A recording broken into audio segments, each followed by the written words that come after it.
Industry के सबसे सफल एक्शन हीरो में से एक अभिनेता सनी देओल की बात करें तो आज ये अपना 65वां जन्मदिन मना रहे हैं और जन्मदिन के इस खास मौके पर उनको लेकर कई सारी दिलचस्प किस्से व कहानियां सोशल मीडिया के माध्यम से वायरल भी हो रहे हैं। यहाँ हम आपको ये भी बताना चाहेंगे कि सनी देओल ने अपना पहला कदम साल 1983 में आई फिल्म बेताब के जरिए रखा था और इस फिल्म को करने के बाद उन्होंने कभी भी पीछे मुड़कर नहीं देखा। हालांकि बेताब उनकी लव स्टोरी पर बेस्ड फिल्म थी, लेकिन आने वाले समय में इन्होंने तमाम एक्शन भरी फिल्में करके एक अपना अलग ही मुकाम बॉलीवुड फिल्म इंडस्ट्री में कायम कर लिया। अब आप इस बात से गुरेज नहीं कर सकते हैं कि सनी देओल भी धर्मेंद्र जैसे ही स्टारडम रखते हैं और उन्हें इंडस्ट्री से जुड़े हुए 40 साल पूरे होने को आए हैं और इस दौरान उन्होंने काफी नाम और शोहरत कमाए। लेकिन यहाँ हम आपको इस बात की भी जानकारी देना चाहेंगे कि एक ऐसा भी समय आया जब सनी देओल इंडस्ट्री को छोड़ने पर मजबूर हो गए थे।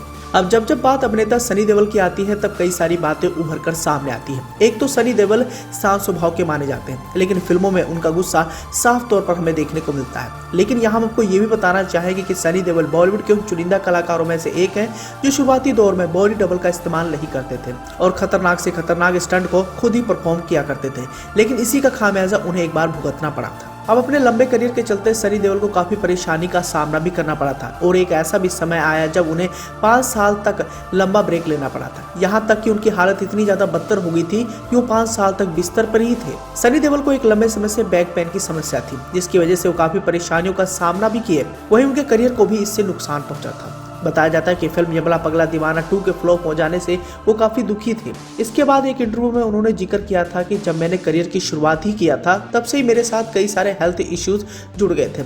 मैं अपने स्टंट खुद करता था, चोट लग जाए तो परवाह नहीं करता था। इस दौरान लगने वाली चोट और दर्द को मैं इग्नोर करता रहा, लेकिन जब मुझे इसी वजह से ऑपरेशन करवाना पड़ा तब रियलाइज हुआ कि मैं कितनी बड़ी गलती कर रहा था। हालांकि इस दौरान अभिनेता सनी देओल ने इस बात का भी खुलासा किया था कि वह हर बार ऑपरेशन करवाने के बाद फिर स्टंट करने लगते थे। डॉक्टर की बिल्कुल भी नहीं सुनते थे। जब उन्हें तीसरी बार ऑपरेशन करवाना पड़ा तो वो अस्पताल से भाग गए थे। उन्हें कमर में बहुत ज्यादा दर्द था। बताया जाता है कि सनी देओल को इस दर्द ने पैरालाइज तक कर दिया था, वो कोई भी काम नहीं कर पाते थे। सनी देओल ने यहाँ ये भी बताया था कि मुझे 5 साल तक बिस्तर पर रहना पड़ा था और इसलिए उन्हें एहसास हुआ कि शरीर की जुड़ी किसी भी समस्या को नजरअंदाज नहीं करना चाहिए। तो ऐसे में दोस्तों आप भी समझ सकते हैं कि अपने बैक पेन की समस्या को लेकर सनी देओल ने क्या कुछ सहा है, यहाँ तक कि उन्हें 5 साल तक बेड पर भी रहना पड़ा था। इसी के साथ ही हम आपको इस बात की भी जानकारी देना चाहेंगे कि आज से कुछ महीने पहले ही अभिनेता सनी देओल अपने कंधे में लगी चोट का इलाज करवाने के लिए अमेरिका गए थे और वहां कुछ हफ्ते बिताकर अपना इलाज करवा के दोबारा से अपनी फिल्मों की शूटिंग में लग गए हैं। इसी के साथ ही वर्क फ्रंट की बात करें तो सनी देओल अभी हालिया में फिल्म चुप में नजर आए थे। इसमें उनके साथ पूजा भट्ट और दुलकर सलमान मुख्य भूमिका में दिखाई देते। फिल्म को दर्शकों ने काफी पसंद किया था। अब वो आने वाली फिल्म गदर 2 को लेकर काफी ज्यादा चर्चाओं में, इसके साथ ही वो अपने 2 के सीक्वल में भी नजर आने वाले हैं।